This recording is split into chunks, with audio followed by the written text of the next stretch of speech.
Okay, we're now on the record.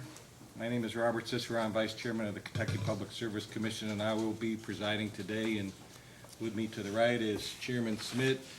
Dr. Matthews is not with us today, so it'll just be the two of us.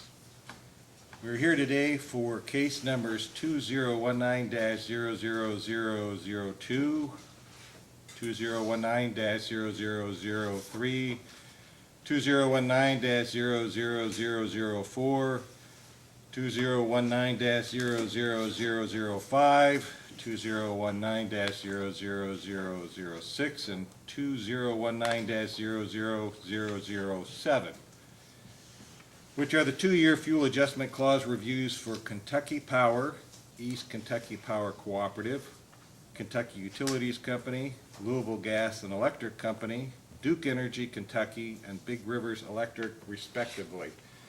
The two-year reviews require the Public Service Commission to examine the operation of the fuel adjustment clause for these companies and to disallow any improper expenses and, if appropriate, to reset the fuel charge to be included in utilities base rates.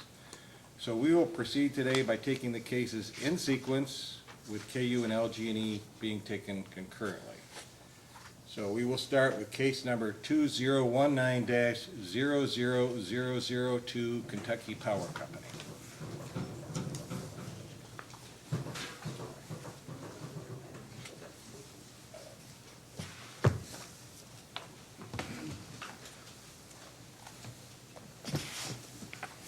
There are no interveners for this case, so would counsel please identify himself and any witnesses for the record. Thank you. I'm Mark Overstreet with the law firm of Stites & Harbison, 421 West Main Street, Frankfort, Kentucky. Appearing with me here this morning to my right is Amy Jeffries. To my immediate left is Rainey Wanhas. To Mr. Wanhas's left is Clint Stutler. To Mr. Stutler's left is Mr. Rosenberger, and at the end is Mr. Mell. Okay, so Kentucky Power has a confidentiality petition motion pending, so we'll rule on that in the next couple of days. And the record reflects that the affidavit of compliance and notice of the public have been given, correct? That's correct. It was given and then filed with the commission on April 9th. Okay. I'm going to swear you in a second, but I have to check and see if anybody from the public is here that would like to speak on the record regarding this. And having seen none, we will swear in the witnesses. So, will you all raise your right hand? Do you swear or affirm under penalty of perjury that the testimony you're about to give is the truth, the whole truth, and nothing but the truth? I do. Please be seated. Mr. Overstreet. Thank you, Mr. Vice Chair. Ms. Jeffries, please state your name, position, and business address. My name's Amy Jeffries. I'm the coal procurement manager. My business address is 1 Riverside Plaza, Columbus, Ohio. And Ms. Jeffries, did you cause to be filed in the record of this proceeding testimony and responses to staff's first and second data requests? Yes, I did. And do you have any corrections to those responses? I do not. And if you were asked those same questions here this morning, would your response be the same? Yes, they would. Mr. Wanhas, please state your name, position, and business address. My name is Rainey Wanhas. I am the Managing Director of Regulatory and Finance. And my address is 855 Central Avenue in Ashland, Kentucky. And Mr. Wanhas, did you cause to be filed in the record of this proceeding testimony and responses to staff's first and second sets of data requests? Yes, And do you have any corrections to those responses? I do not. And if asked those same questions today, and including your testimony, would your responses be the same? They would be the same. Thank you. Mr. Stutler, please state your name, business address, and position. My name is Clint Stutler. I'm the manager of natural gas and fuel oil procurement. My business address is 1 Riverside Plaza, Columbus, Ohio. And Mr. Stutler, did you cause to be filed in the proceeding testimony and responses to staff's first and second data requests? Yes, I did. And do you have any corrections to those responses? I do not. And if asked those same questions, including the testimony, would your responses be the same? Yes. Mr. Rosenberger, please state your name, position and business address. My name is Douglas Rosenberger. I'm plant manager at the Mitchell plant, and the business address is 8999 Energy Road, Moundsville, West Virginia. And Mr. Rosenberger, did you cause to be filed in this proceeding responses to data request? Yes, I did. And do you have any corrections to those responses? No, I do not. And if asked those same questions today, would your response be the same? Yes. Thank you. Mr. Mell, please state your name, position, and business address. I'm David Mell. I'm the energy production superintendent at Big Sandy plant. Big Sandy is located 8 miles north of Louisa on US 23. And Mr. Mell, did you cause to be filed in the record responses to data request? Yes, I did. And do you have any corrections to those responses? No, I do not. And if asked those same questions here today, would your response be the same? Yes, it would be. Thank you. We, nothing else, Your Honor. Staff, would you identify yourself and anybody you have with you? Yes, Your Honor. Jeb Penny with the Office of General Counsel with the Public Service Commission. I'm accompanied today by Sarah Jankowski from our Financial Analysis Division. Thank you. Do you have any questions for the witness? Just a few.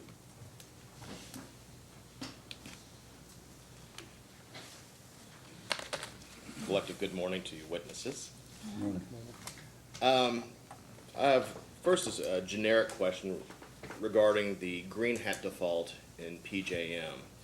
And can it be known what effect, if any, the default will have on Kentucky Power in the near future? Or Randy One-Hoss responding. We don't have any specifics yet. We are definitely reviewing and in conversations with PJM and monitoring it closely, but to what effect yet it'll have on Kentucky Power, we don't know as yet. is it anticipated it may have some effect? It's anticipated there will be some, but to what degree, we don't know yet. Okay. And then I ask that you all refer to Kentucky Power's response to Commission staff's first request for information, question number 22. I'll give you a second to get there.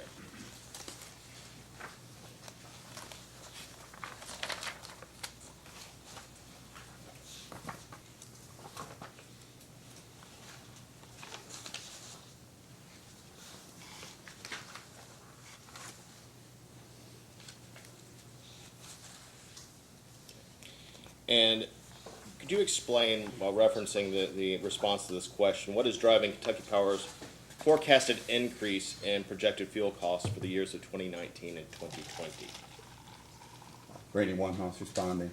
The forecasts, though slightly, they are slowly increasing, just mainly due to the cost of projection of fuel, both coal and gas, slightly higher than had been in previous years.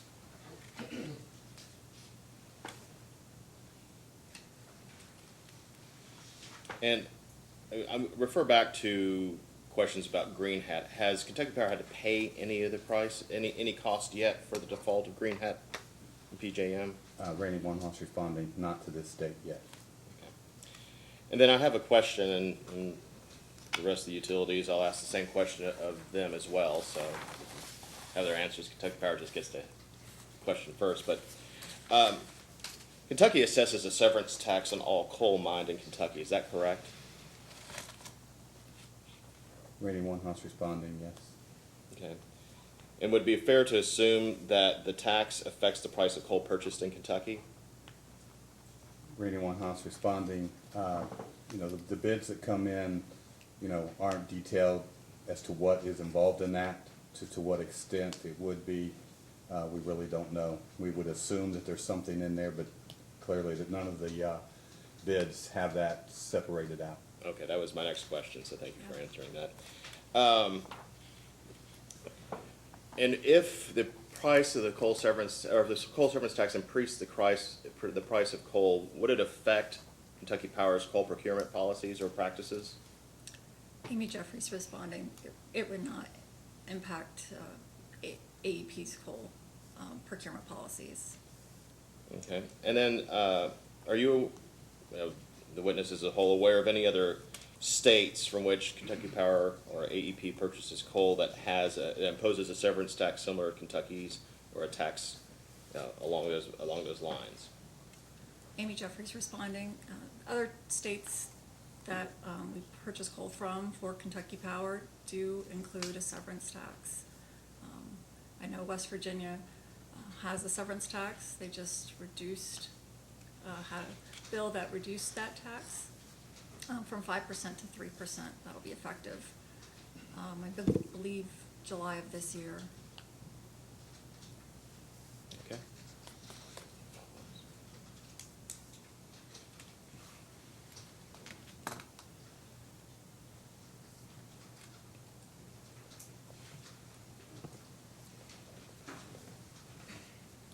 No further questions, Your Honor. Chairman Smith, I have no questions. I'd like to stay on his line of questioning a little bit about the severance tax. West Virginia just cut theirs from, or going to, from 5 to 3. Yes. Do you expect that to impact your purchasing policies or procurement? I do not. As Mr. Waterhouse indicated, the offers that we get are a fixed price number, and it's not transparent what all is included in that information.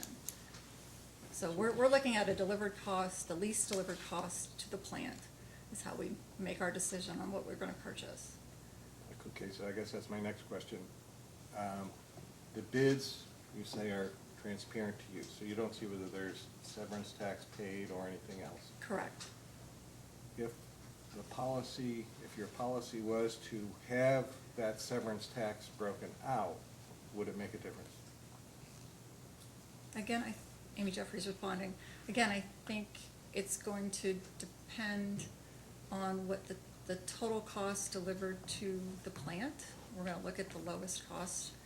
So I don't know that that's going to make it. Well, here's where I'm going with it. If West Difference. Virginia reduces theirs from 5 to 3%, I would think that would have an impact on the bottom line of the price of the coal, just because that 2% comes out somewhere. Either they're keeping that 2% or they're passing it along. Would that be a fair assessment? Yes, I would agree with that. So if you actually had your bids reflect a transparency where it includes whatever other state's severance tax is on it, then wouldn't you be able to understand better the actual price of the coal versus what the add-ons are or the additives, and then your policy be more flexible in terms of identifying whether it's good or bad purchase from a certain source or not? Amy Jeffries responding. I think there's some, I guess, value in seeing all the data, the cost, but again, at the end of the day,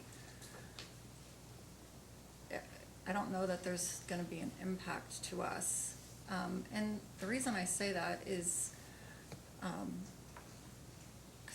I guess where you're going is what kind of margin is on the fuel? Well, you're familiar that yesterday there was the new reg, the revised reg, I don't know if you are or not. that- I understand that there is one, I have not read it. Okay, so this is kind of a, in your face right off the bat the next day, and I know everybody hasn't had a chance to evaluate it, but obviously as we go through these processes with the fuel adjustment clauses, we're going to want to see how that impacts the utilities and how they're evaluating it. So I'm not gonna put you on the spot and try to make you give a yes or no or a detailed response that actually can address it, because it's premature, but it's just, since everybody in here is impacted by it, we're bringing it up because if there is some impact from it, we'd like it to be assessed and taken into account so that it's adequately and accurately reflected in whatever the purchases are for coal. So that's all. It's not really, doesn't require a response, but that's just a general statement.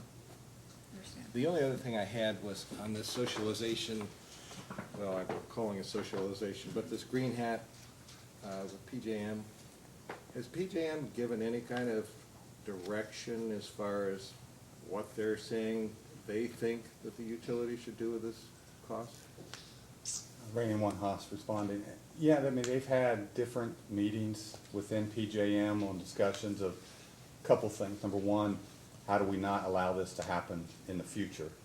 And the biggest thing is, how, to your point, are we socializing this? And they're listening to feedback from all the different parties, to hear all that, but to what they're going to finally decide, we don't know yet. So in a sense, this is premature as well.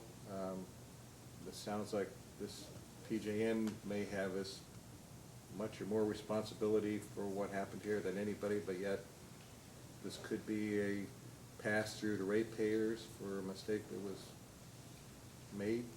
That's a fair assessment as to what could happen. Clearly, they realized there was, they need to put some more stringent rules and things around so that it doesn't get in that position in the future. But it is very possible that that's part of that cost of them defaulting is going to be spread across the utilities, including Kentucky Power. I'm not really sure how we do this, but I know there's going to be as a post-hearing data request or looking at it from the future. But as obviously as this progresses, we're going to want to know how the utilities are handling this and how PJM is suggesting that be handled. And we will keep you updated, absolutely. That's not a problem. As the information comes, I'll make sure that we provide some type of documentation to the commission as it proceeds. Okay. I don't have any other questions. No, redirect, Your Honor. Okay, I guess, any other questions? We have Okay, well then I guess then this is adjourned. May we be excused? Yes, you may be. Thank you.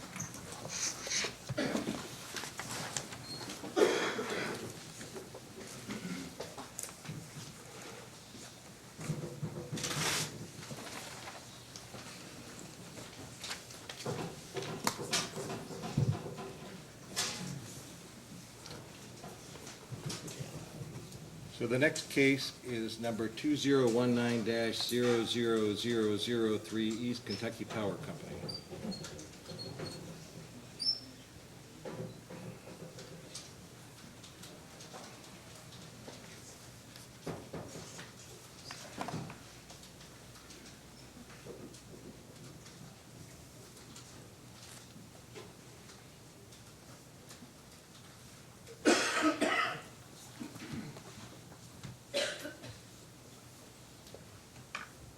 Morning, Your Honor. Morning. So there were no interveners in this case, so will counsel please identify himself and all the witnesses for the record? Sure, David Sanford with the law firm of Goss Sanford PLLC on behalf of East Kentucky Power. To my right is Mr. Mark Horn, Mr. Craig Johnson, Ms. Julie Tucker, Ms. Michelle Carpenter, and Mr. Isaac Scott. Okay, so East Kentucky Power has a confidentiality petition motion pending, and again, that will be ruled on in a couple of days. The record reflects that the affidavit of compliance and notice to the public have been given, correct? Yes, sir. Okay, so before we swear everyone in, I have to ask again, is there anyone from the public here that would like to make any comments regarding this case? Seeing none, we can go ahead and swear in the witnesses. Do you solemnly swear or affirm, under penalty of perjury, that the testimony you're about to give is the truth, the whole truth, and nothing but the truth? I do. Please be seated. Mr. Sanford, you may begin. Thank you, Your Honor. Mr. Horn, would you please state your name, title, and business address for the record, please? Mark Horn, Manager, Fuel and Emissions. Physical address is 4775 Lexington Road, Winchester, Kentucky. And did you cause certain testimony in response to data requests to be filed in the record of this proceeding? Yes, I did. If I were to ask you the same questions, would your answers be the same, or do you have any corrections or additions? I do have one correction. Would you please point that out for the record? It is in Commission staff's second request for information. It is in request 2, in my response to, page 1 of 1. In the next to last sentence of the paragraph that begins, if the diesel fuel price is below, I would like to strike the word below and clarify by saying that it's less than or equal to. With that correction, if I were to ask you the same questions, would your answer be the same? Yes, it would. Is it your desire and intent to have your responses to data requests and testimony filed in the record of this proceeding? Yes. Mr. Johnson, would you please state your name, title, and business address for the record, please? Yes, sir. Craig Johnson, I'm Senior Vice President of Power Production. Address is 4775 Lexington Road, Winchester, Kentucky. Would you cause certain responses to that or requests to be filed in the record of this proceeding? I did. If I were to ask you the same questions, would your answers be the same, or do you have any corrections or additions? I do have two corrections. PSC request number 15. It's on page 17 for Bluegrass Station. On 6/21, the forced maintenance outage shows 746 hours and 29 minutes. That should be 2 hours and 29 minutes. And then on Bluegrass 2, on page 18, the same correction, that 746 should be 2 hours and 29 minutes. That's quite a correction. With those changes, if I were to ask you the same questions, would your answers be the same? They would. Is it your desire and intent to incorporate your responses to data requests in the record of this proceeding? It is. Ms. Tucker, would you please state your name, business address, and title for the record, please? Julia Tucker, Director of Power Supply, 4775 Lexington Road, Winchester, Kentucky. Would you cause certain testimony in responses to data requests to be filed in the record of this proceeding? Yes, I did. If I were to ask you the same questions, would your answers be the same? Yes, I would. Is it your desire and intent to have your responses to data requests and testimony incorporated in the record of this proceeding? Yes, it is. Ms. Carpenter, would you please state your name, business address, and title for the record, please? Michelle Carpenter, Controller, 4775 Lexington Road, Winchester, Kentucky. And do you cause certain responses to data requests to be filed in the record of this proceeding? Yes, I did. If I were to ask you the same questions today, would your answers be the same? Yes. Is it your desire and intent to have those responses to data requests incorporated in the record of this proceeding? Yes. Mr. Scott, would you please state your name, business address, and title for the record? My name is Isaac Scott. My business address is 4775 Lexington Road, Winchester, Kentucky. I'm the manager of pricing. Did you cause certain responses to data requests to be filed in the record of this proceeding? Yes, I did. And if I were to ask you the same questions, would your answers be the same? Yes, I Is it would. your desire and intent to incorporate your responses to data requests into the record of this hearing? Yes. Your Honor, I tender the witnesses for cross-examination. Will staff identify themselves? Anyone with them? Good morning, Your Honor. I'm Jeb Penny with the Office of General Counsel with the Public Service Commission. Today, I'm accompanied by Sarah Jankowski from the Financial Analysis Division. Do you have any cross-examination for the witnesses? I do, sir. Please proceed. Thank you. Good morning. Good morning. My first question is similar to that of Kentucky Powers. It refers to the green hat default in PJM. Is it known what effect this might have on EKPC, and has it already had an effect in terms of any sort of fees to be paid? Michelle Carpenter responding. As far as the overall effect, I don't think the final numbers have been established yet, what those effects will be, but I think as far as charges that's come through to East Kentucky so far, around year end, I believe there was about $500,000 that came through in PJM billing codes. But is that for the year, for this, that's outside this review period, however, is that correct? Yes, it Okay. is. And they're not related to any billing codes that are included in the Okay. FAC. All right.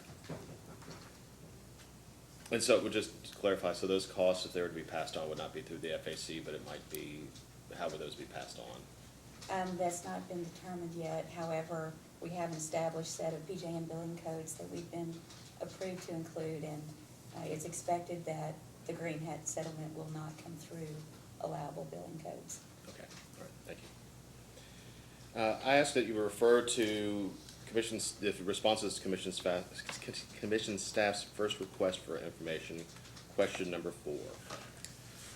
And acknowledge that this information on this sheet is confidential, but we're gonna do our best to ask questions so that we do not have to go into confidential session. I'll give you a second to get to there.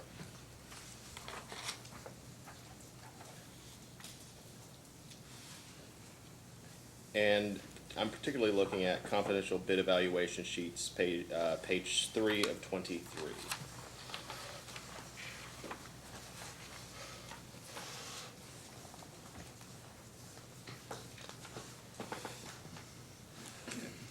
My first question is that looking at the column headings and without identifying specific prices or bidders, explain what delivered cost means in the context of the bids.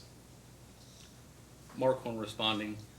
delivered cost would be the cost of the coal as bid, plus the transportation cost to get to our facility.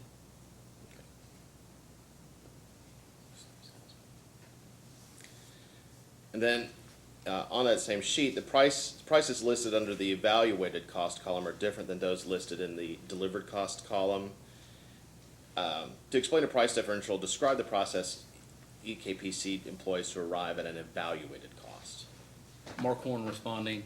Evaluated would evaluate the parameters that are measurable, the quantitative factors such as the heat content of the coal, the sulfur content of the coal, and the ash content of the coal. Those would affect the final evaluated price.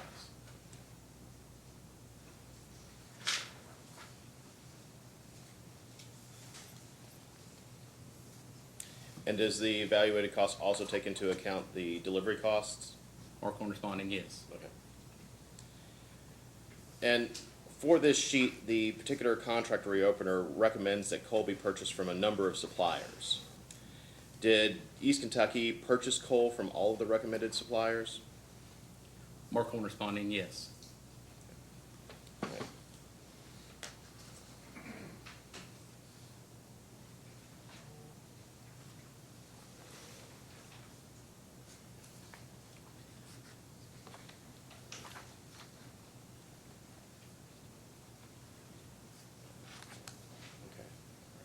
A follow-up. We may have a follow-up post-hearing data request to that. We'll suss through that for that particular question. Now I ask you that you turn to the response to data request 2, page 2 of 4, still the first request.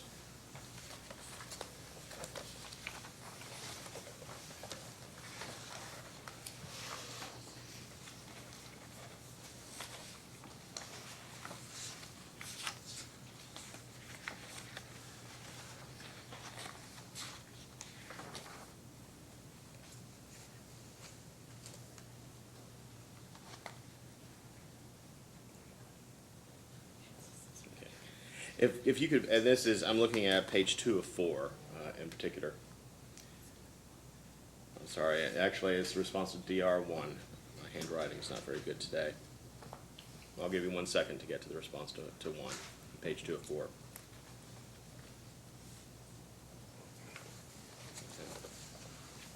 And it's going to require, if you still have the confidential bid evaluation sheet available that we were referring to before, I'm going to ask you to refer to both of them.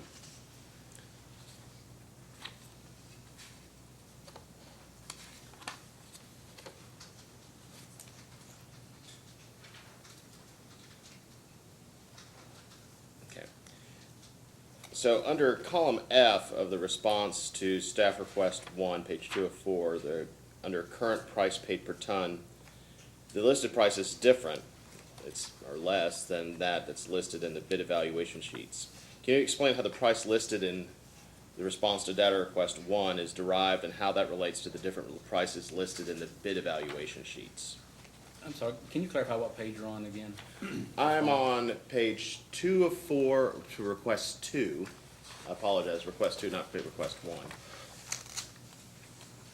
Is the one I'm currently referring to, and then there is, and I'm also referring to the confidential bids sheet to which we were referring earlier, which is the response to PSC question 4, page 3 of 23. Okay. And so if you look at the response to request 2, I'm sorry, I'll give you a second to get there. Yeah, I think I'm there on both. Okay. Under column F, it says it's the current price paid per ton. And then when you the listed price there per ton is different than in the bid evaluation sheets for the same contract. And could you explain how the price is, and the response to data request 2 is derived and how it relates to the different prices listed in the bid evaluation sheets? Mark Horn responding.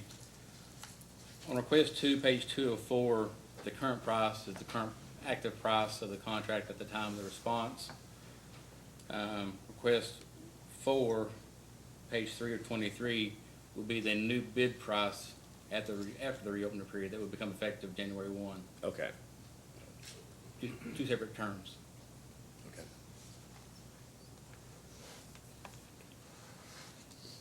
Okay, so then the price in the bid valuation sheets would then become the current price paid? In the new term future? as of January 1st, yes, Okay. sir. Yeah. Thank you.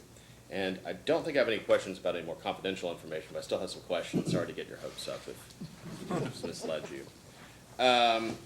Please refer to the response to question number 5 to Commission staff's first request.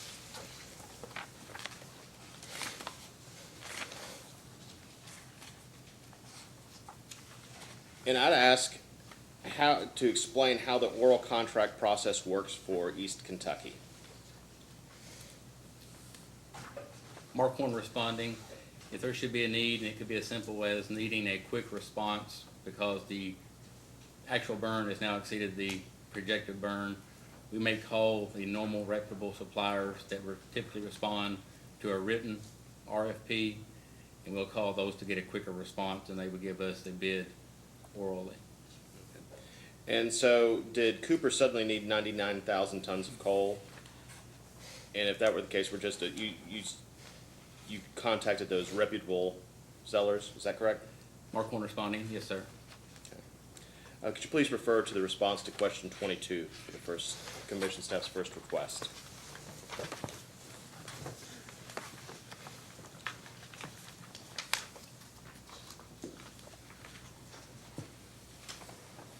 As you first turn to page 2 of 5.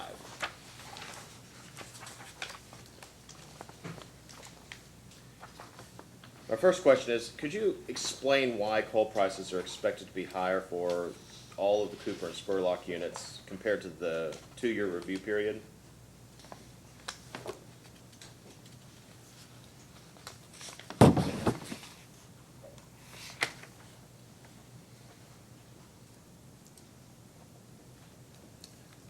Isaac Scott responding, the information used came from our budgeting and forecasting, and for anything further on that, I'd have to defer to them. Okay. Mark Horn responding, in addition to that, the market indicators we were seeing on the forward curve show gas and coal both going up. Okay. And then if you could please turn to the same page, and could you explain why the expected price of purchased power is expected to be lower than in the review period, and what may be driving the lower costs? Julia Tucker responding. Again, it would have been based on the forward curve that we had at the time that the budget data was developed. So it would have been based on perceived market conditions at that time. Okay.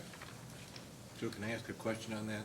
Yes. So these indicators indicate coal and gas are both going up, but purchase price is going down? Isn't that kind of counterintuitive? The market prices are based on outside of East Kentucky's. The coal, the delivered price for coal and gas would be specific to the East Kentucky system. So there could be some delivery difference. I wouldn't expect it to be much. I wouldn't either. That's why I was kind of curious on your. I would agree. This is done from the budgeting and forecasting department at East Kentucky? The market prices and the fuel prices are from the planning group, from our group. So we do pull all those at the same date, and they should be coordinated appropriately. I don't know that I'm going to ask for a post-hearing data request on it, but it does seem a little strange that I realize it's just Eastern Kentucky Power's area, but usually natural gas pricing is a nationwide thing. I understand how coal could be just limited to the Kentucky area, but natural gas seems to be a commodity that's delivered across the system. I believe part of the difference that we're seeing is we're looking at the budget, the forecast in the budget area, and comparing it to what actually happened.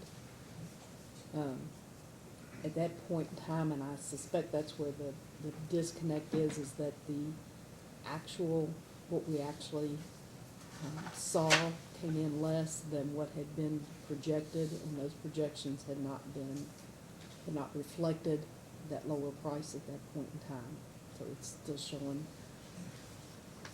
When you compare those two, it looks like there was a price increase, which I'm can not be gonna the pursue, disconnect. but I would, in the future, I would hope that there would be some kind of connection between the responses obviously seem to contradict each other. I'm sorry, Mr. Penning, I didn't mean to interrupt your questioning. Please go ahead. If I could just add, Sure. the actuals are what happened in this 6-month period. Mhm. The budget would have been developed prior to that actual cost coming in. So there's a disconnect in your timing of when the two values. We don't see the actuals until after that budget would have already been developed. That's what's creating. Well, I think the question had to do with the statement, or the answer was coal and natural gas pricing were expected to increase, but purchase power was expected to decrease. And you would expect that purchase power would have the same trend line based on the fuel and be consistent, because coal and natural gas would be, other than renewables, is the primary driver, wouldn't it? So, I'm sorry, Mr. Penny, do you have any other questions? Not on this, I have a few more questions. Sure, go ahead. Okay.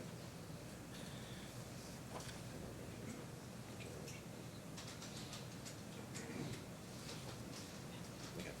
So, could I refer you to page 3 of 5 in a response to Commission question number 22 in its first request for information.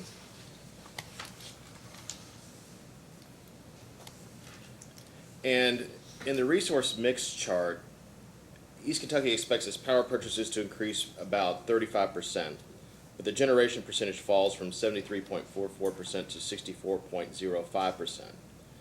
What is driving this change?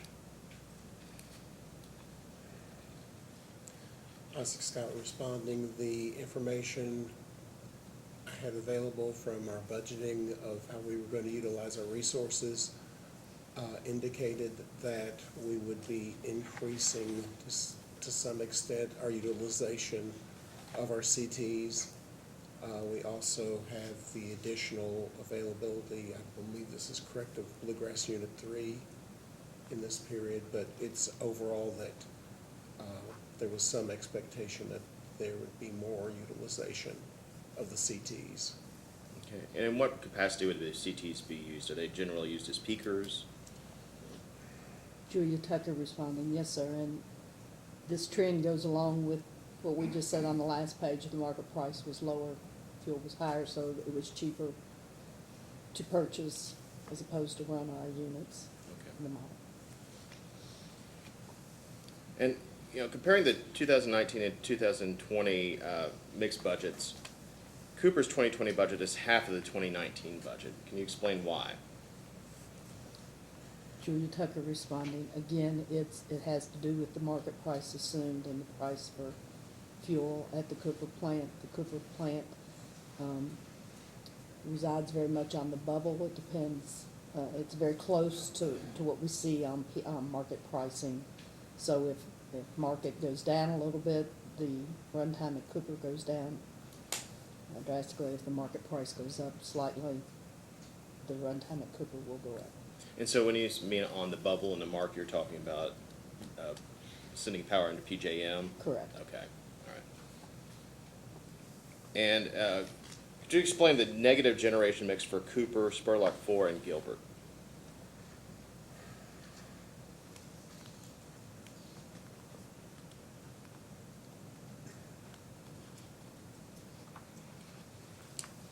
Isaac Scott responding, I would have to go back and look at the supporting data but there are times when you do have negative numbers show up in the generation data.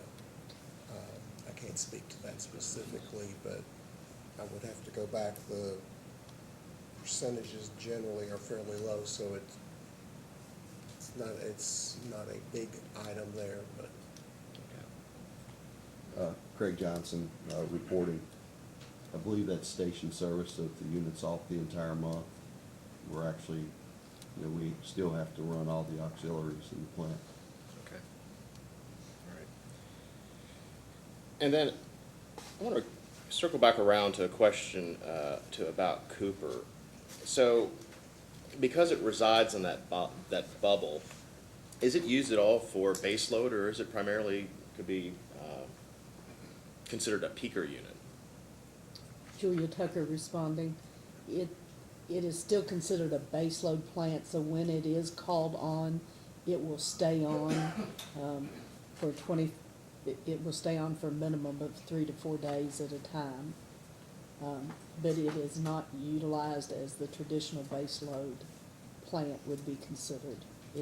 It's not a peaker in that we cannot bring it on for 3 or 4 hours a couple of times a day.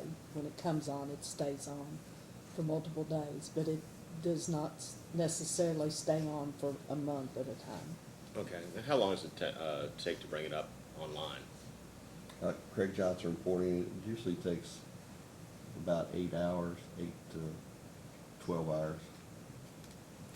And what are the plans for Cooper going forward? Is it to keep it kind of on that bubble, or what are the plans? Julia Tucker responding. We look for ways to drive the costs down at that plant as much as we can, but it is very, very valuable to East Kentucky. It's 330 megawatts that cover our peak load and our capacity needs. It's very dependable and reliable. We plan to continue to utilize it in the most cost-effective manner that we can. And I would refer you to Commission staff's second request for information, EKPC's response to question number 3.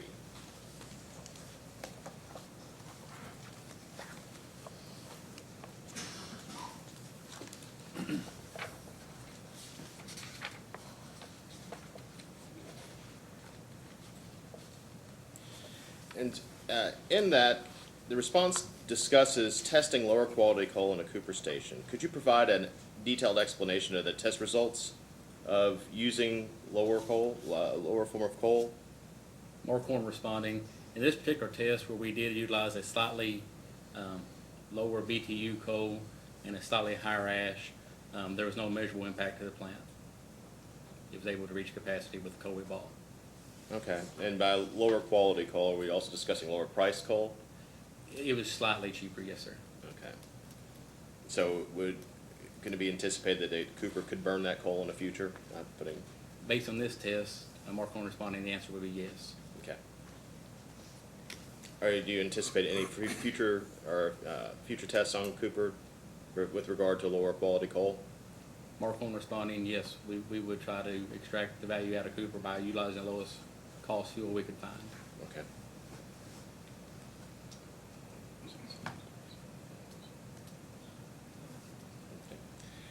And then I have a question regarding the severance tax and the pricing of coal. You've already heard the line of questioning before. So it's given that Kentucky assesses a severance tax on mined coal in Kentucky. In EKPC's documents that it receives during coal procurement, is that tax broken out as a separate item? Mark Horn responding, no, sir, it is not. Okay. And then would it be fair to assume that the tax does affect the price of coal procured in Kentucky? Mark Horn responding, yes, it would affect the final price, but we're procuring based on the lowest evaluated delivered price. Okay. So even though the coal itself might be at a higher price and transportation costs are lower, it could affect that. Are you aware of any other states from which East Kentucky purchases coal that has a tax similar to the coal severance tax? Mark Horn responding, yes, we buy coal from multiple states, and some of those states do have a severance tax as well. No further questions, Your Honor. I have no questions. Just have, without hopefully getting into the confidentiality portion of it, on the evaluated cost. I understand that there's BTU content, sulfur content, I'm not sure what else goes into that calculation.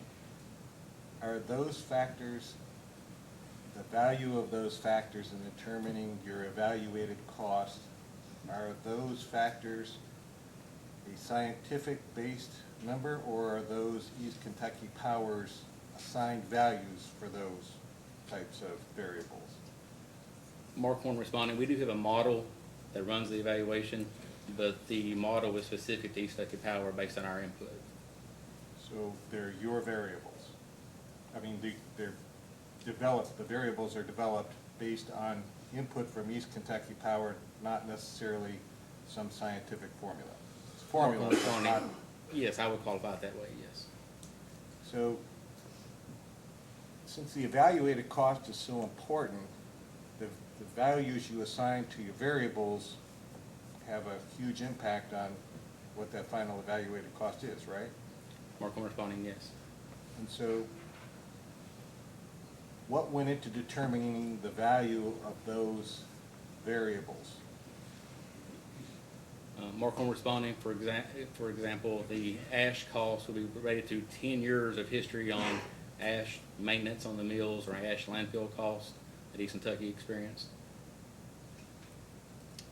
So, do we normally receive information on the evaluated costs when we go through this fuel adjustment clause process?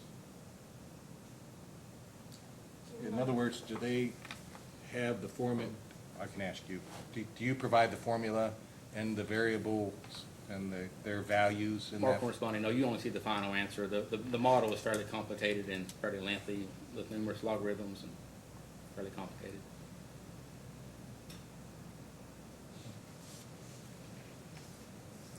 Again, I'm going to pass on post-hearing data request, but probably in the future, I'm going to ask staff to add that as a question for a response in order to look at what those values are.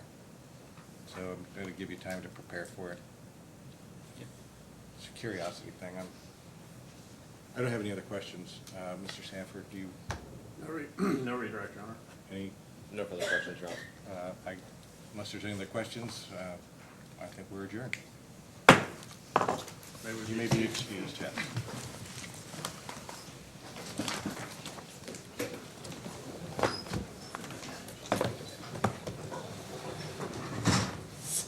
You just can ask your questions.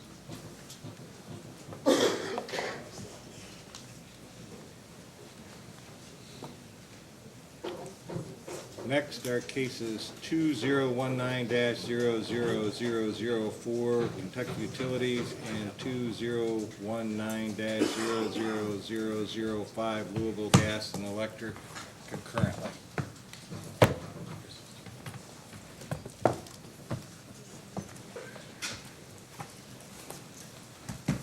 So again, there's no interveners in these cases. Would counsel identify herself and your witnesses? Good morning. Allison Sturgeon, I'm Managing Senior Counsel Regulatory Transactions for LG&E and KU, 220 West Main Street, Louisville, 40202. Today I have Mr. Billicher, I have Mr. Ron, Mr. Drake, Mr. Wilson, and Mr. Schramm attending. And I understand that there's confidentiality petition motions pending, and we will rule on those as previously indicated in the other. And the record does reflect that the affidavit of compliance and notice to the public have been given. Is that correct? That is correct. Okay, so first let me ask, is there anyone in the audience who would like to speak regarding these cases? Seeing none, we will swear on the witnesses. Please raise your hand. Do you solemnly swear or affirm under the penalty of perjury that the testimony you're about to give is the truth, the whole truth, and nothing but the truth? Yes. Please be seated.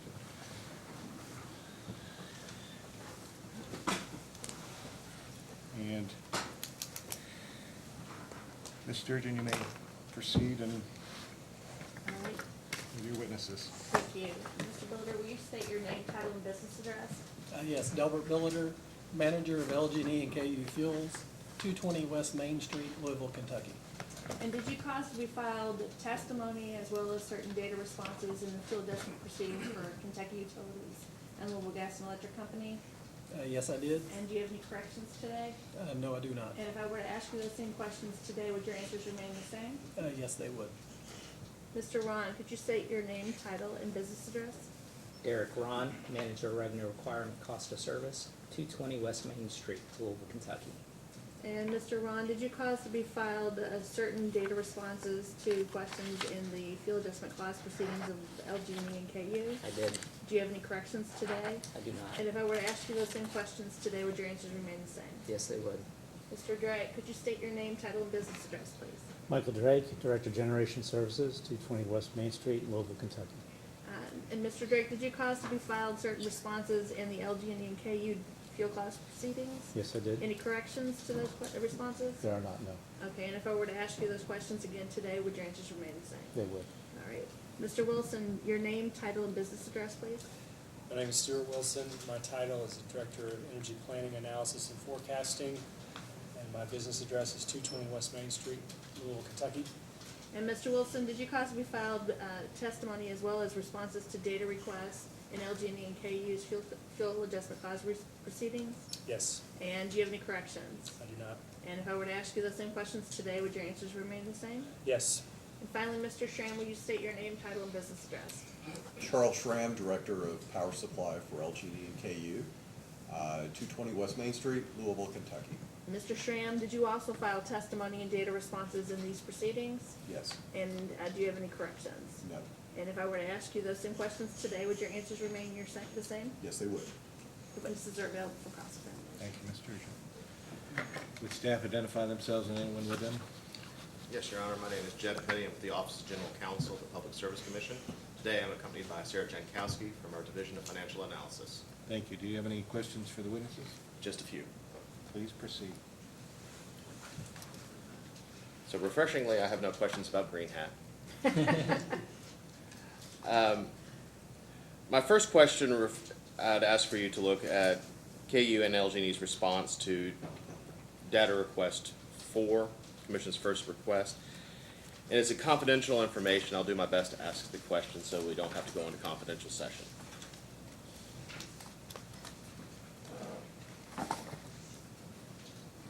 Just let me know when you're all ready. Okay.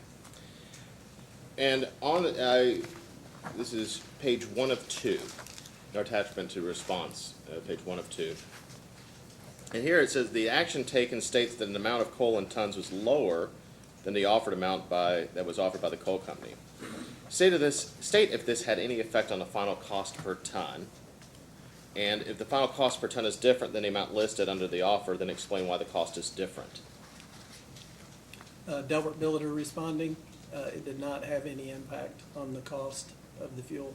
We purchased it at the same price offered for the 300,000 tons. We just purchased less because at the time we did not need 300,000 tons. We only needed 200,000 tons. Okay, thank you.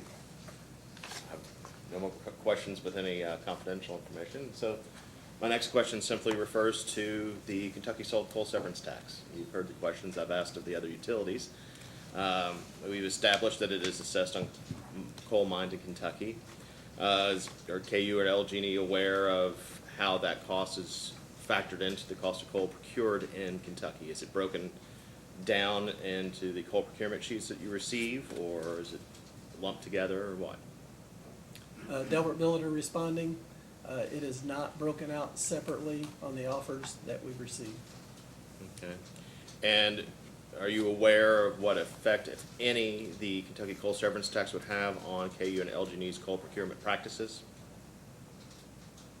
Delbert Billiter responding. On our practices, I think our practices would remain the same. The way those coals might evaluate could be different if coal severance tax was factored into the evaluation sheet. Okay. And then are you aware of other states from which LG&E and KU procures coal, if those states have a severance tax or some kind of extraction tax similar to that in Kentucky? Delbert Billiter responding. We buy coal from several states. Some states do have severance tax, similar to Kentucky, maybe different rates. Some states that we purchase from do not. No further questions, Your Honor. Chairman Smith?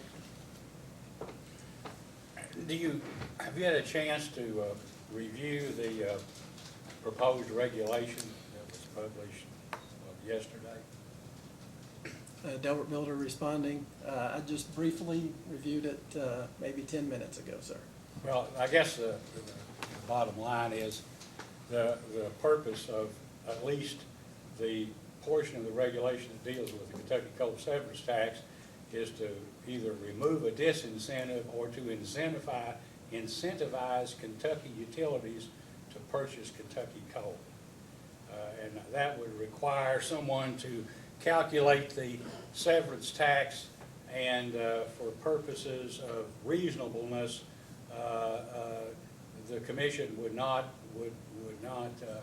consider the higher price to be unreasonable under the circumstances. I think that's what all the questioning ultimately goes down to, is an attempt to remove from consideration the increase in cost of Kentucky coal as a result of the Kentucky coal severance tax.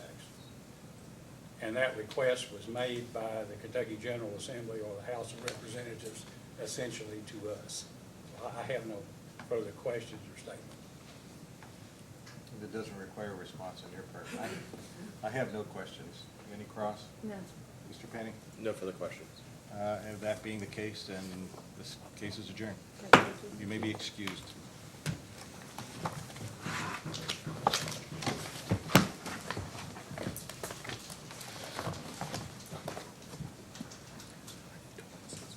Next case is number 2019-00006, Duke Energy Kentucky, Inc.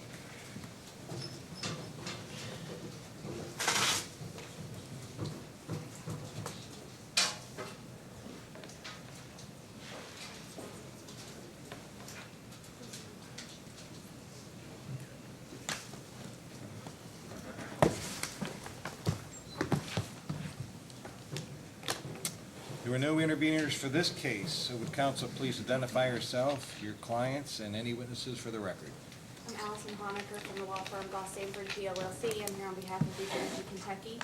To my right, I have Mr. Phipps, Ted Supik, John Swez, and John Bergerami. Okay, again, Duke Kentucky has a confidentiality petition motion pending, and that will be ruled on in the next couple of days. The record reflects that the affidavit of compliance and notice to the public have been given. Is that correct? Yes. Okay, so before we get into swearing in the witnesses, is there anyone from the public that would like to make a comment regarding this case? That being none, we can swear in the witnesses. Would you raise your right hand? Do you solemnly swear or affirm under the penalty of perjury that the testimony you're about to give is the truth, the whole truth, and nothing but the truth? I do. Please be seated. Ms. Honaker, you can proceed.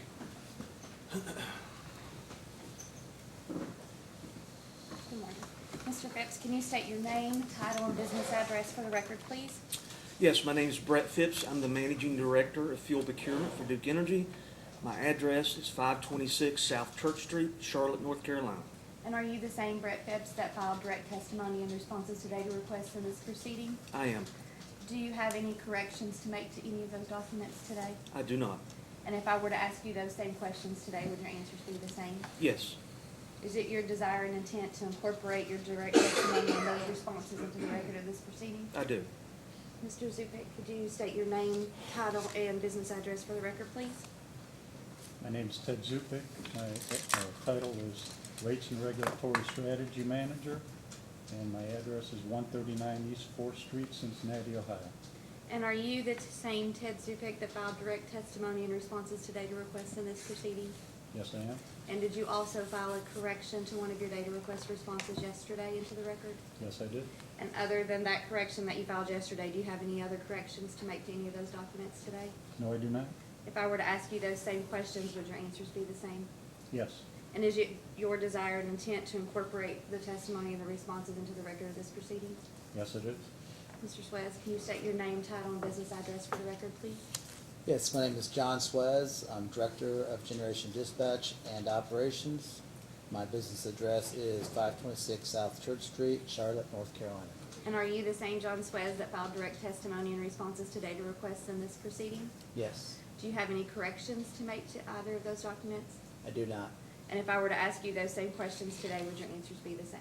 Yes, Is it your desire and intent to incorporate those into the record of this proceeding? yes. Mr. Verderami, can you state your name, title, and business address for the record, please? Good morning, my name is John Verderami. I'm the Managing Director of Trading and Dispatch. My business address is 526 South Church Street in Charlotte, North Carolina. And are you the same John Verderami that filed direct testimony in this proceeding? I am? Do you have any corrections to make to that testimony? No. If I were to ask you those same questions, would your responses be the same? Yes. And is it your desire and intent to incorporate that testimony into the record of this proceeding? Yes. The witnesses are available for cross. Thank you, Ms. Honaker. Would staff please identify themselves and anyone with them? Yes, Your Honor. Jeb Penny with the Office of General Counsel with the Public Service Commission. Today I'm accompanied by Sarah Jankowski from our Department of Financial Analysis. Mr. Penny, do you have any questions for the witnesses? I do have some questions. Please proceed. Thank you. Good morning. Good morning. Good morning. My first question is going to refer to Green Hat. Thank you for responding with some information about Green Hat in your data request. So I'll be referring to response to question 33 and staff's first request for information. Let me give you a second to get there.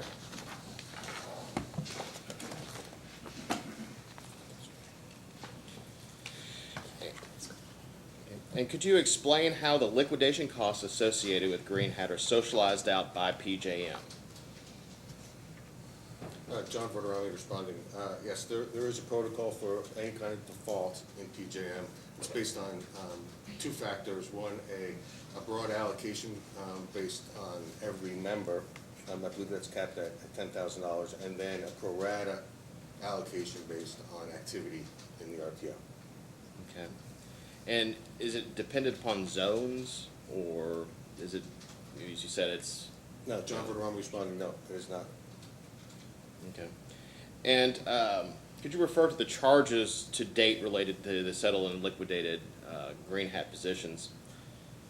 Has Duke, Kentucky started to pass these charges through to the ratepayers?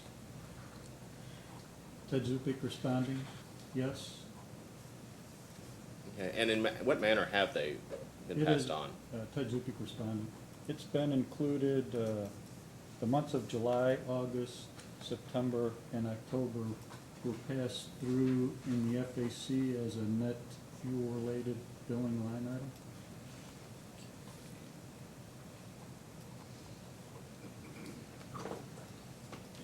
And do we have any specificity on the continued effect of the Green Hat default? John Verderami responding. As others have noted, I think there is much uncertainty about what the final impact will be. We supported PJM's approach into liquidating the positions in a controlled manner. The FERC saw otherwise, and so now I think we're back to a little bit square one on what the final impact could be. To date, I think through March, outside of the reconciliation period, through March, Duke Energy Kentucky charges have been about $218,000. That's a bill we received from PJM on a total exposure of about $100 million to PJM. Okay. I think the original assessment or anticipated exposure could have been as high as $400 million based on the first liquidations that PJM did. But I think if PJM were to continue the way they were going, then I think it would be considerably less than that. Now with FERC denying PJM's tariff waiver, I think there's definitely some uncertainty there. And could you do me a favor and give me just a 60-second thumbnail sketch of what exactly happened with what Green Hat was and what exactly happened? So Green Hat, John Verderami responded, Green Hat was a financial FTR player, unlike Duke Energy Kentucky, who purchases FTRs to manage our congestion of generation to load. There are financial players that facilitate this market, and generally these financial players add liquidity to the market.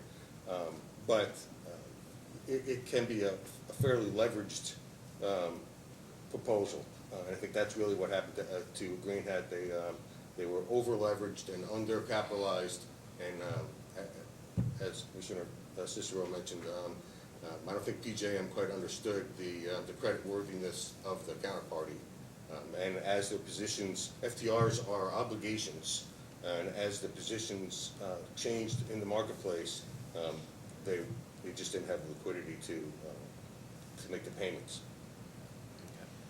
All right. Thank you. We've talked about Green Hat, but we really haven't talked about what happened. I think that's a good explanation. Thank you very much for that. I'd ask that you refer to Commission staff's second request for information, the response to question number 3, please.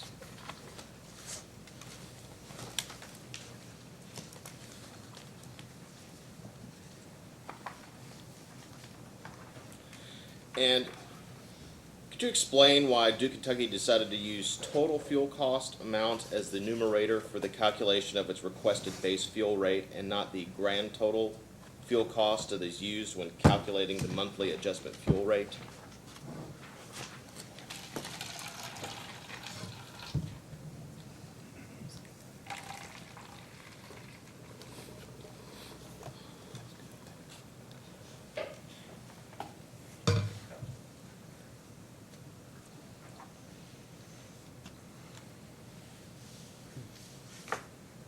Ted Zupik responding.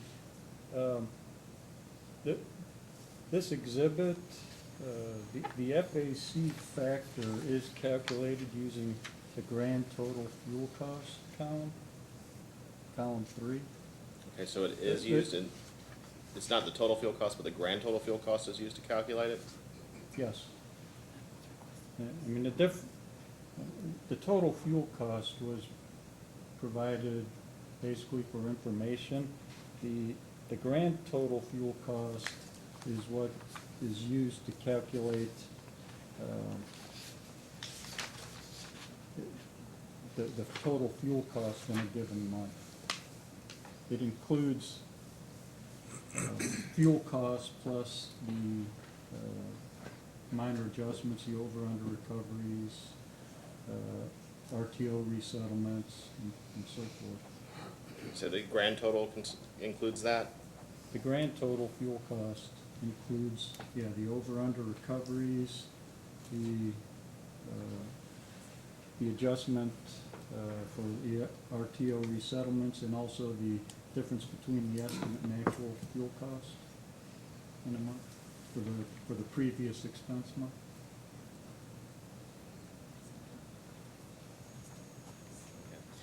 And so that was to what you said that you would use the grand total fuel cost, for this calculation, but for the requested base rate, what is the numerator that is used? Is it the grand total fuel cost, the total fuel cost? It's Ted Zupik responding. It would be the total fuel cost. Okay. And then why would you use the total fuel cost for that versus the grand total fuel cost? For the base rates? Yes. Ted Zupik responding. The fuel cost is typically the cost of coal, oil, natural gas, purchase power, and I would consider that to be the true cost of fuel that would be appropriate for base rates.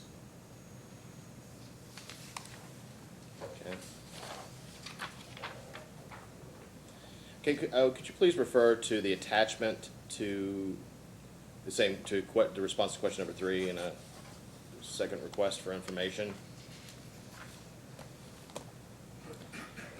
And then I would ask that you look at column 7.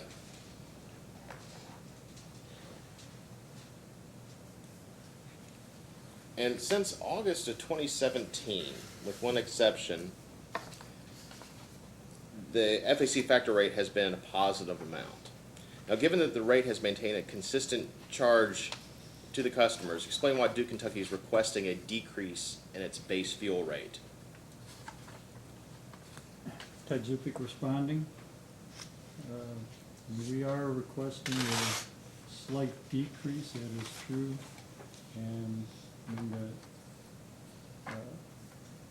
the way that the proposed base fuel rate was calculated was taking information from our Gen Trader model,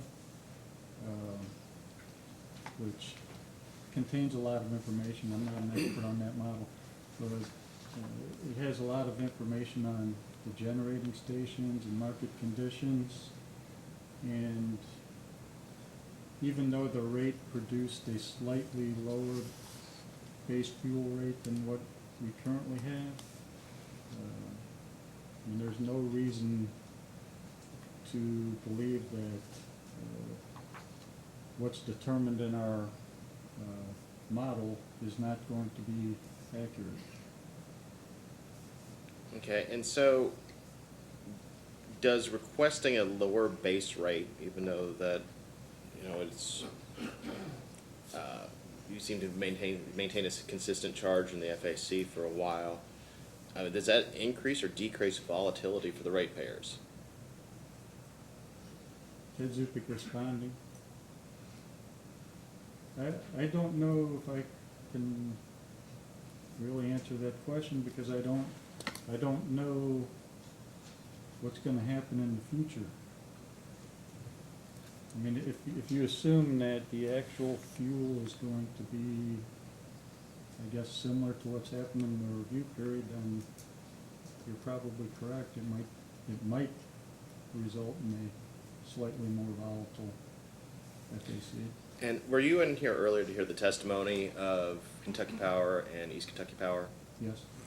And they both, they meaning Kentucky Power and East Kentucky Power, in their projected prices anticipated an increase in fuel costs. If that were to be the case for Duke, if there were actually increased fuel costs and the commission were to accept the current proposed base rate from Duke, Kentucky, what impact would that have on pricing volatility for the customers? Ted Zupik responding. In that scenario, the FAC would tend to be higher. Okay. All right, thank you. My next question goes towards some confidential information, but I'm going to try to ask it in such a way that you do not have to go into confidential session. And please refer to Commission staff's first request for information, question number 22.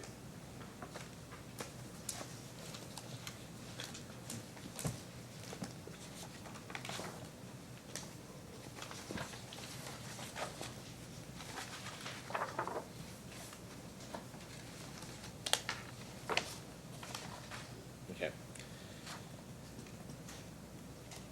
And in this, the projected fuel costs given for 2019 and 2020, and even the projection for the 2-year amount, is higher than Duke Kentucky's requested fuel rate base. And it seems to more closely match the current rate base more than the requested fuel rate base. Is that correct? Ted Zupik responding. That is correct, yes. Okay. And once again, I guess with my question, if they're actually, I mean, does this reflect that Duke anticipates higher fuel costs or lower fuel costs? Ted Zupik responding. Can you repeat that or rephrase that question, please? I mean, does this reflect a higher anticipated fuel costs or lower anticipated fuel costs in the last 2 years? Ted Zupik responding. I believe if you're referring to the .023956, the average of the 2-year forecast, that would be more in line with what's actually occurred in the review period.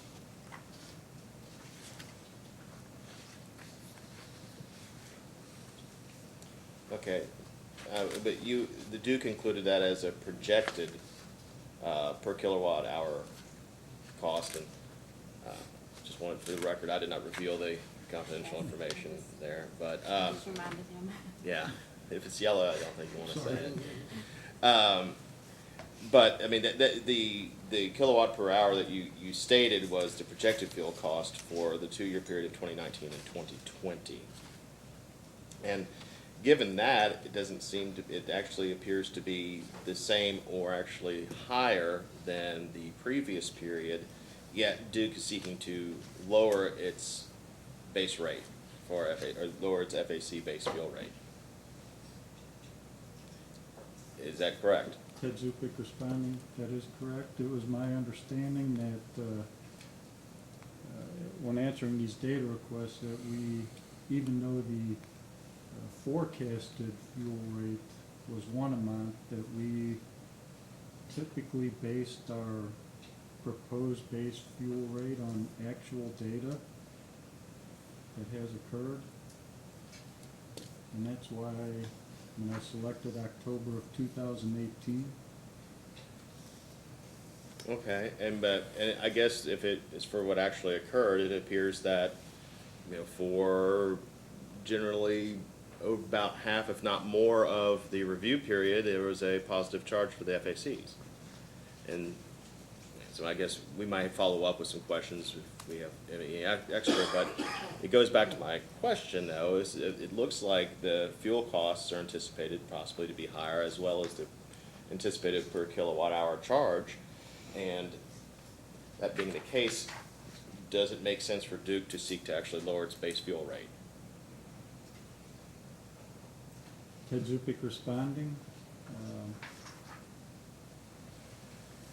I guess I'll leave that to you to determine, but we are open to including as a base fuel rate whatever the commission believes would be accurate. I'm going to interrupt for just 1 second. I think that's why you make your proposal, is because it's based on some basis that says we believe it's going to be this because of this, not that the commission should take your information and then adjust it without having a basis. And the question is, why would you project a lower cost with all the other factors that you've just gone through? Why would Duke be estimating lower? Am I correct, Mr. Penny, in your question? Yes, Your Honor. Ted Zupik responding. As I said earlier, I mean, the forecast that I used to develop this base fuel rate was determined by a model that it came up or provided data that showed the base fuel rate was relatively low, I guess, compared to actuals. I don't know why that necessarily is, but I don't have any reason to doubt that the model with the inputs that were utilized would not be accurate. So I'm going to ask the same question that I asked in one of the prior hearings as far as the evaluation costs go. So again, you've got a formula that I presume is in a computer, right? You're putting the variables in and it's pumping out a number. Ted Zupik responding, that's correct. So in the output from the inputs, are they evaluated for reasonableness? Because I mean that, pardon the expression, but in the financial world, garbage in, garbage out. And I'm not saying that that's what's happening here. I'm just saying it's always necessary to look at the output to see if it looks reasonable. And based on some of the questions that have been asked, it appears that, again, it might be counterintuitive. You know, when we had the comment previously that we're projecting natural gas and coal prices to increase but purchase power to decrease, to me that seems counterintuitive, and this is similar to that, and that with the variables that you're projecting, you're still showing a lower fuel cost. Doesn't that seem strange? Ted Zupik responding. I do agree with you that it looks odd, but at the same time, you know, the people producing this budget, you know, all I can do is assume that they've evaluated everything, and validated the data. Unfortunately for you, they aren't here, you are. Exactly. So it's up to you to basically justify whether you believe it's valid or not. And you know about assume, and we all do, so I won't give you the definition from my understanding of it, but really, for you to give testimony on it, you should be the one, I think, that says you believe it's accurate or inaccurate. I don't know whether staff wants to ask for a post-hearing data request. Are you interested in finding out more about this? We've been trying to figure out how to phrase the request, Your Honor, but yes, I think we would be more interested in that process. There's apparently going to be a post-hearing data request, and it'll be in writing, but, I mean, I've kind of avoided doing the post-hearing data request in this just because it's a 2-year review, and I know we're going to have an opportunity in the future to ask questions, but some things, need a response now, so. Can I add something just in Sure. the model questions? John was responding. So we do review the model results. We have meetings weekly with the people that do the models to make sure we have good feedback between the operations folks and the people running the models. And I'll just say sometimes when you look at the results of the models, things can look strange, but when you dig into it, it makes sense. And like as an example, for instance, like purchase power, we've talked a little bit about, and you might see where purchase power changes a lot in the future, even though you see the forward market price for power, one thing, but it's obviously influenced by, say, for instance, the availability of East Bend, right? You take East Bend offline in the spring of 20, and you'll see purchase power go up, expense go up, obviously because East Bend's not online. So there are a lot of times when you dig into it, things do make more sense than just on the surface. And I would agree, and I'm definitely not insinuating that the number is actually wrong, but having a cost background, the more information that's provided between what would be the expected results and the unexpected results, i.e. what you just said, and as a matter of a line item, that if that's provided to staff at the time that the rest of the information is provided, it eliminates questions because you've already answered why there was a difference in the perceived results versus what actually was spit out from the budgetary formulatic product. So I'm just saying it's helpful that the more information you provide, the better it is. But in the meantime, since we don't have that information, then you get stuck with post-hearing data requests, and I know nobody likes those. But Your Honor, if I may, John Verderami, and we'll of course do the post-hearing data request, but I don't think it's completely unintuitive for fuel prices to be higher and the total fuel bill to be lower, because it does include purchase power, also revenues from the generators. So you could have power outpace the fuel prices, generate more from the resources, as an offset to the total fuel bill. and there's a path there where I it think makes that's sense. an excellent answer, and again, if it's provided up front, it saves on questions. I'm sorry, Mr. Penny, do you have more questions? We have none except for what we'll issue in the post-hearing data request. Okay, thank you. Chairman Smith? Oh, Your Honor, I'm sorry. The standard question about the coal severance tax and cost on Please go coal ahead. procurement. I assume that you all have been in the room for those previous questions, so I won't try to reiterate every single one. However, it's a given that Kentucky has a severance tax on coal mined in Kentucky. And is Duke Kentucky aware of the impact it might have on the price of coal procured in Kentucky? And does that affect Duke Kentucky's coal procurement practices as it relates to the coal procured in Kentucky? Brett Phipps responding. We receive a total bid price that does not give a breakdown of the components of that price, so we're unaware of the impact, and no, it would not change our fuel procurement practices.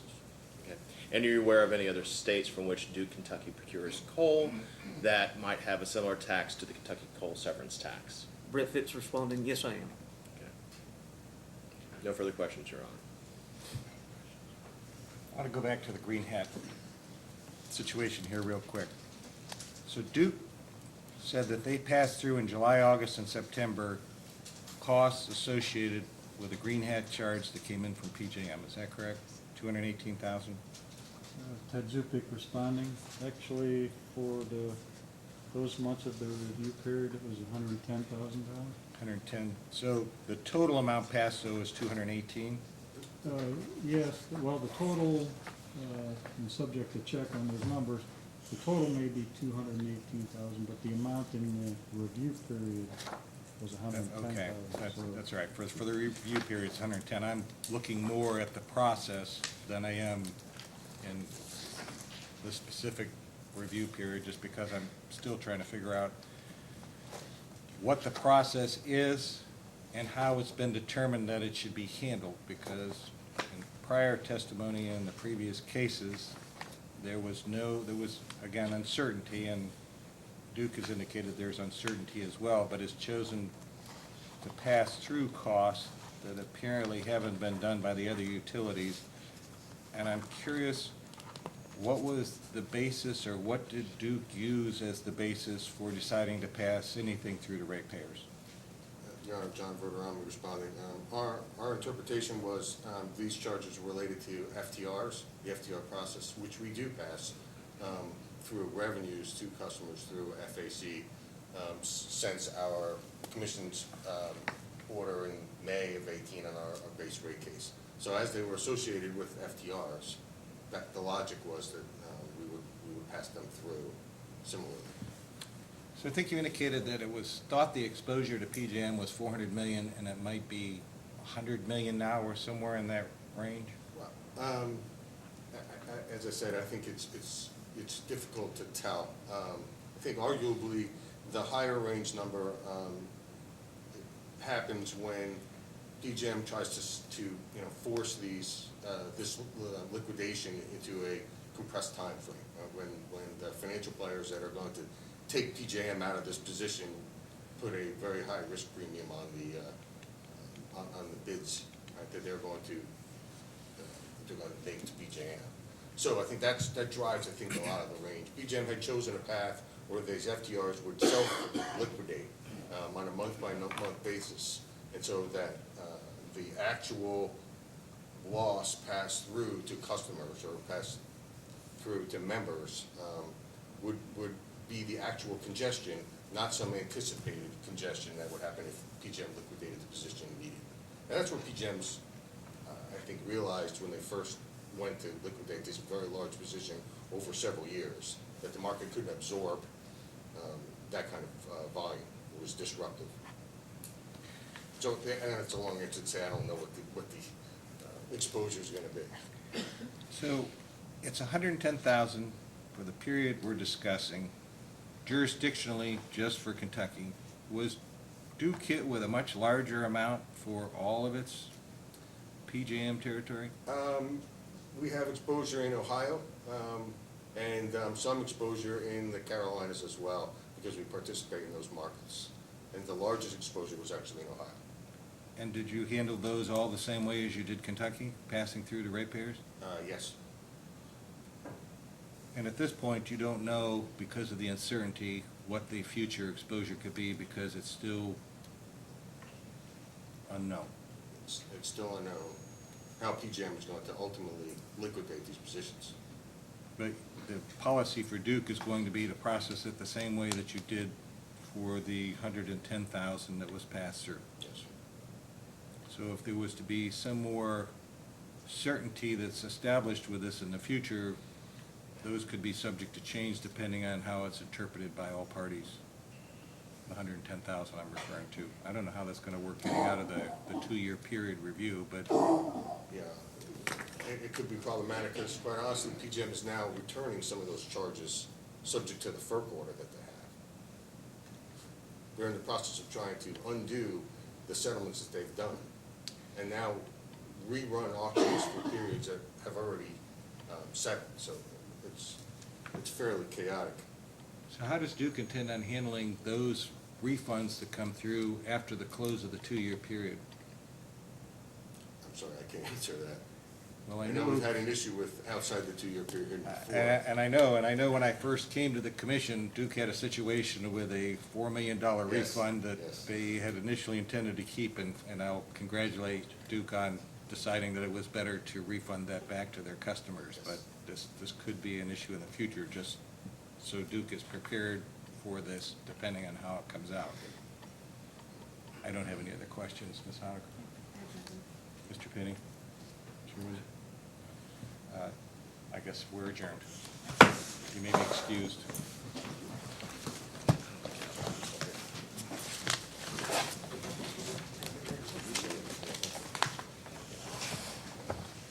Next case is number 2019-00007, Big River Electric.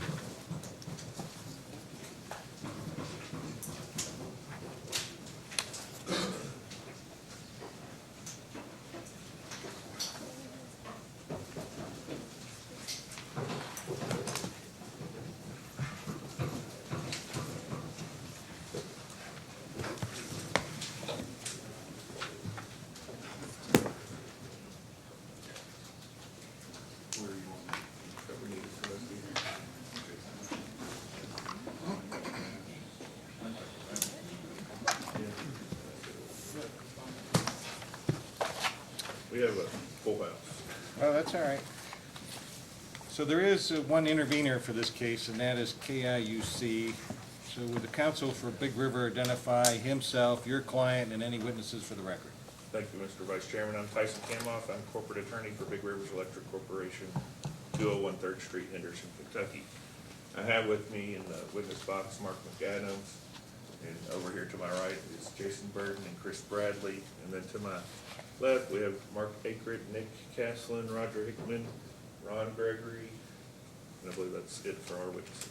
Thank you. And would the counsel for KIUC please identify himself and any witnesses? Thank you, Your Honor. Kurt Bain, appearing on behalf of Kentucky Industrial Utility Customers, and we do not have a witness in this case. Okay, and as long as we're at it, for counsel for staff?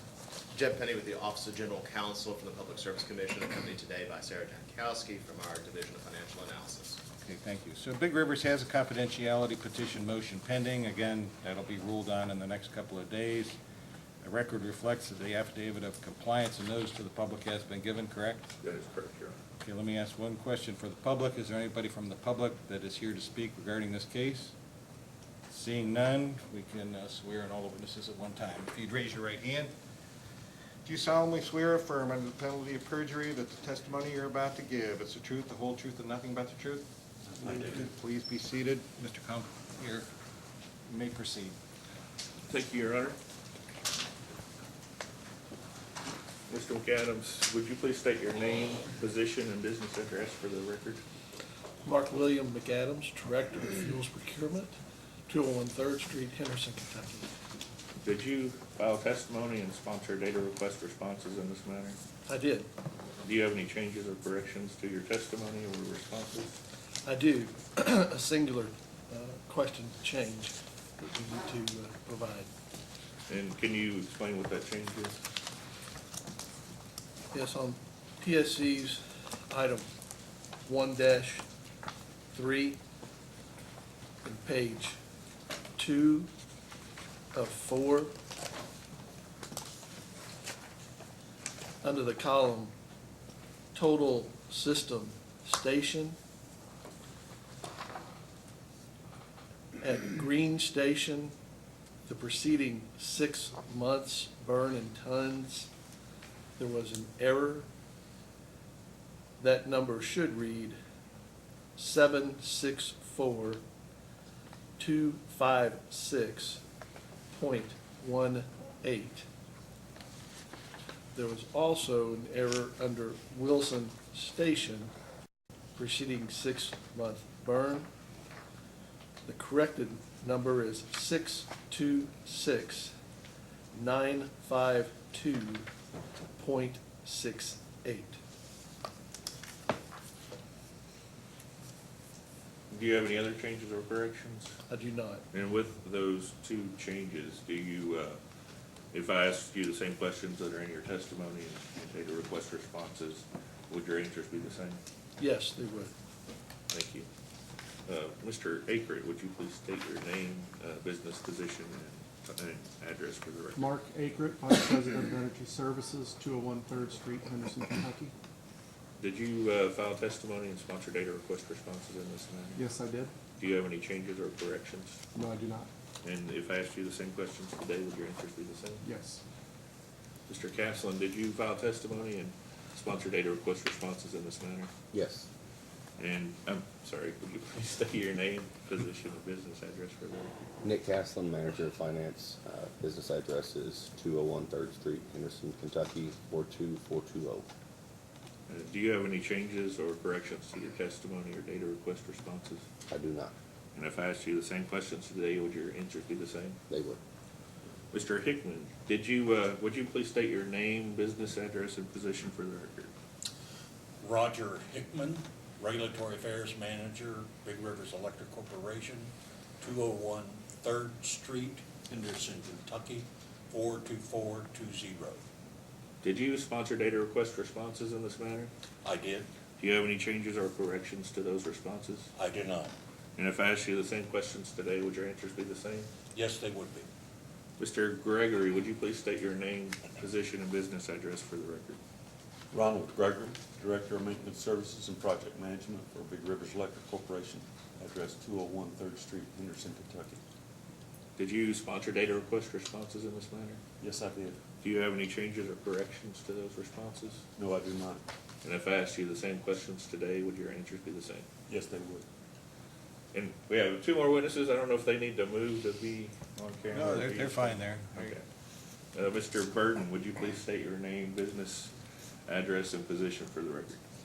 Jason Burton, Director of Production Services, 201 3rd Street, Henderson, Kentucky, 42420. Did you sponsor data request responses in this matter? Yes, I did. And do you have any changes or corrections to those responses? No, I did not. And if I asked you the same questions today, would your answers be the same? Yes, they would.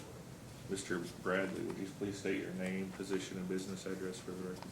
Chris Bradley, Director of Energy Control and Compliance. My business address is 201 3rd Street, Henderson, Kentucky. Did you sponsor data request responses in this matter? Yes, I did. Do you have any changes or corrections to those responses? No, I do not. And if I asked you the same questions today, would your answers be the same?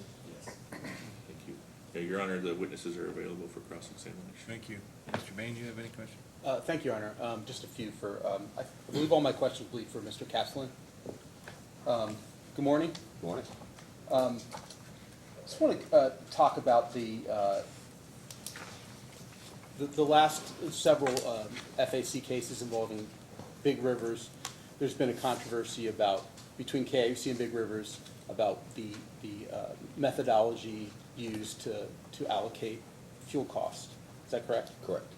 And can you just, by way of background, explain the differences between Big River's weighted system average generation fuel cost method and the stacking methodology that some other Kentucky utilities use? Yes, Nick Caslin responding. Big Rivers has used a weighted system average, I guess, since the 1980s. The other utilities in Kentucky, is our understanding that they do all use some variation of a stacking methodology whereby the fuel costs associated with the highest cost unit generating are allocated to off-system sales each hour. However, you know, I'm not claiming to be any expert on any other utilities process, but you know, based on informal discussions, there doesn't seem to be any consistent approach, and I guess the general basis is the allocating the highest cost unit is done on a incremental cost basis, which you know actually ends up allocating less cost to off-system sales than to native load customers. Primarily because you know other utilities aren't in the situation as us with the excess generation that we found ourselves with, and where they don't have a whole unit that's dedicated to serving off-system sales, so you know they will just generate or allocate the incremental cost of the next megawatt hour being produced. So in the cases that I referenced, I think there's three previous Big Rivers FAC cases beginning in 2014. in which KAC and Big Rivers have litigated and sometimes settled this issue. Generally, KAC has preferred the stacking method, and Big Rivers prefers to stay with their average generation fuel cost method. Is that correct? In the recent cases, yes. In the 90s, there were cases where the KAUC argued for the system average approach, but most recently they have argued for the stacking. Now, in your testimony, you referenced the order in the 2017 287 case. Yes. And I'd just like to read on page 4 part of that order, which is the part that you quote in your testimony as well. On page 4, it states, the commission states, based on our findings herein that the fuel cost allocation methodology should be changed prospectively, there now needs to be a time schedule for Big Rivers to propose that change. Therefore, Big River should propose a change to its fuel cost allocation method in the earlier of its next base rate case or its next 2-year FAC review case, which the commission anticipates to open in January of 2019. That FAC, the 2-year FAC review case referenced in here, is that this case that we're here today to talk about? Yes. The commission goes on to say, if Big Rivers chooses to implement the stacking methodology as part of its next 2-year FAC review case, it should be prepared to implement that methodology by the conclusion of that case. Furthermore, the opening order in that case will require Big Rivers to submit testimony on the matter, propose revised rates to reflect the impact of changing the methodology, and provide notice of the revised rates to its customers. Did the commission require Big Rivers to submit testimony, propose revised rates, and to provide notice to customers in its opening order in this case? Nick Castle responding. In the opening order of this case, they did not mention that, but we believe that was just an oversight, obviously. Did you receive any data requests from staff or any other party regarding this issue in this case? Not in the current case, no. Now, on page 11 of your testimony,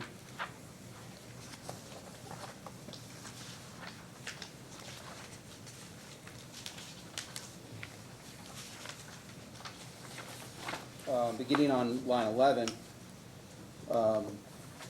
you're asked if there was a further change that supports the reasonableness of implementing the change to the methodology in Big River's next rate case.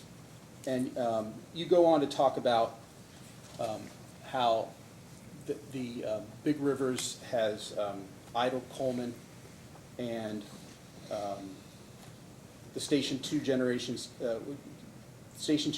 station was retired in February 1 of 2019, and that right now Big Rivers is operating the Reed CT, which is 130 megawatts. Is that correct? Yes. And that's 65 megawatts. Oh, I'm sorry. And it's very busy. Not ran very frequently. So that's a peaking, operated as a peaking unit mostly? I believe it. That would be the correct classification. And then you have the Wilson and Green stations, which are coal-fired generating units, and you state that they have similar fuel costs. Is that correct? Correct. So this change of circumstances where you have less generating units and more similar fuel costs, you believe that makes the average generating fuel cost methodology, let me rephrase that. That makes the difference between the stacking method and the average generating fuel cost methodology sort of less important. Is that correct? Correct.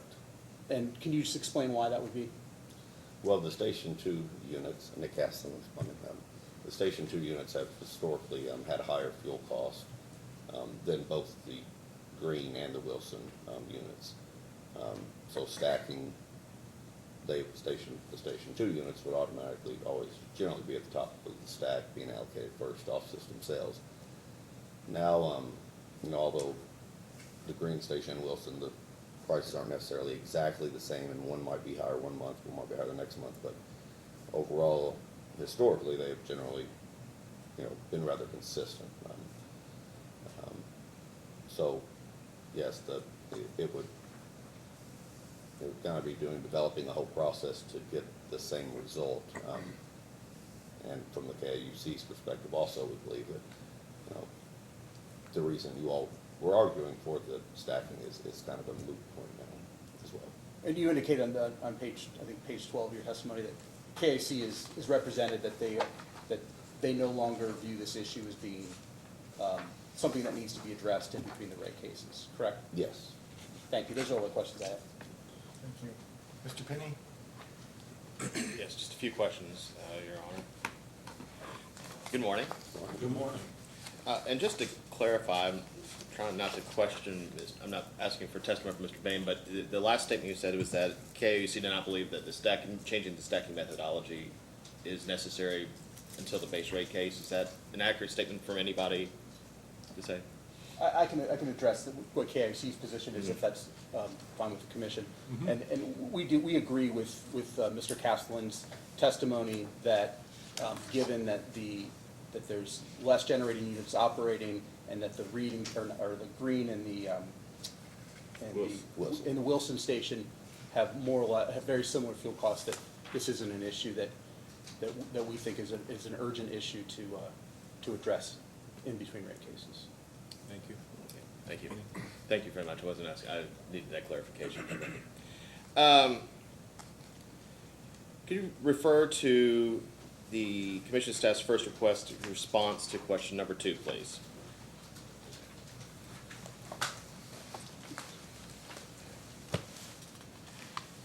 And for the various contract details provided, the coal prices are the same for both the current price base and for also the current price for contract.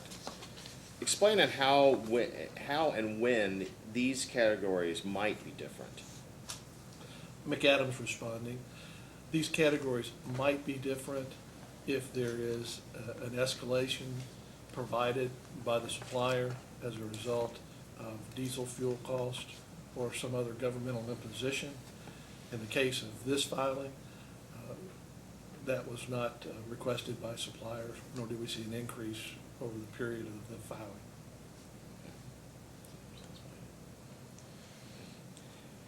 And Mr. Castellano, I asked to refer to your testimony, page 13 of 13, please.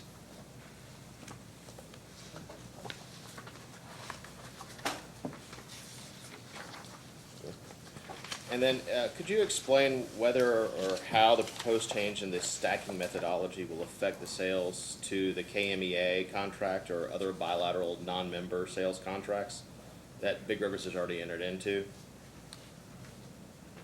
Under the current approach, they would be treated as, the ones that are being sold from generation would be treated as off-system sales, where they would be allocated, not included in the native load member customers.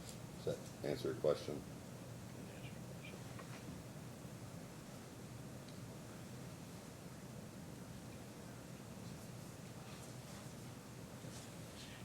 And that's how it is now, is that correct? Correct. Okay, how would it be if those methodology is changed? Well, now they're treated as off-system sales. Again, Nick Castleman's point. They're treated as off-system sales, but they're allocated the system, the weighted average fuel cost of the units, where, under the stacking approach, those hourly volumes associated with those contracts would be allocated the highest cost unit each hour. Okay. To off-system sales and?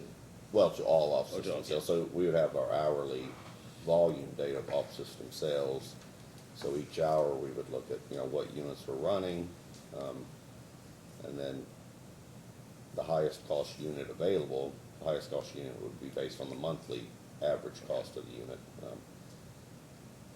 But then, that would kind of be included in that volume that we're satisfying with the highest cost units.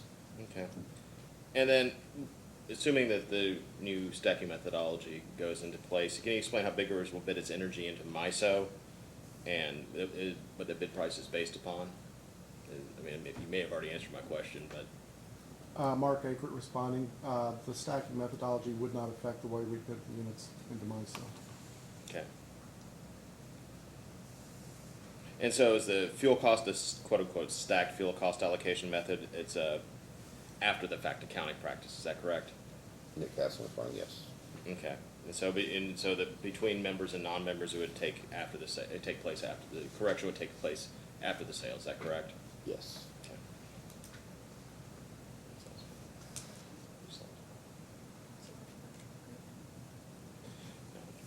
Luckily, I have no questions about Green Hat.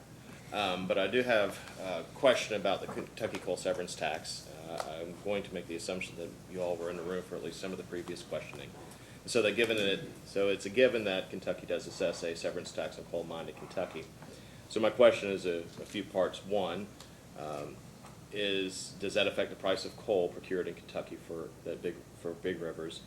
Two, is the cost of the coal severance tax knowable from the coal procurement documents that it receives from its suppliers? Three, would it affect, the coal severance tax affect Big River's procurement practices with regard to Kentucky coal? And four, are you aware of any other states that might have a coal severance tax or tax similar to the Kentucky coal severance tax? McAdams responding. In our bid process, similar to our peer utilities, we ask for the cost of coal at the point they're willing to sell it. FOB truck, FOB barge. It's not demonstrably broken out as a specific severance tax amount. Today would not make any difference as we look at the most competitive opportunity for delivered cost of coal. Presently, we are roughly 98% supplying the units of Big Rivers with Kentucky coal. And I'm not sure if I've hit all four of your questions or not. The last one was just other states, but if you... Yes, other states do, and we're aware that they do. They are also part of the competitive evaluation in the bottom line cost at the point where we would transport the coal. Thank you all. No further questions, Your Honor. Chairman Smith? No questions. I don't have any other questions. Any cross? Just a couple, if you don't mind, Mr. Sure. Vice Chairman. Mr. Caslin, I think there was testimony that allocating additional cost off system sales doesn't affect the way Big Rivers bids into MISO, but would it affect the margins Big Rivers makes on those sales? Yes, or at least the reported margins, the calculated margins, and overall margins, obviously. And so if Big Rivers is reducing its revenue and reducing its margins on off-system sales, it will have a bottom line impact to Big Rivers? Yes. And that's why, is that why you testify that if the commission wants Big Rivers to go ahead and implement the stacking methodology outside of the base rate case, that Big Rivers would also need a base rate adjustment? Yes, and just for some, background, the Big Rivers voluntarily agreed to that based on, voluntarily agreed with KAUC to change the stacking methodology based on the idea at that time that it would be doing a base rate case in the near future. And so our position, hasn't changed, just the timing of that base rate case has changed. That's all the questions I have. Mr. Bain? No questions, Your Honor. Mr. Penny? On your own. Chairman? There weren't, I think I missed a post-hearing data request in the last one. There was none for this case, right? None, Your Honor. Okay. That being the case, is there any other business regarding this case? No, Your Honor. All right, well, this case is adjourned. Thank you. I think that does it for everything. We're off the record.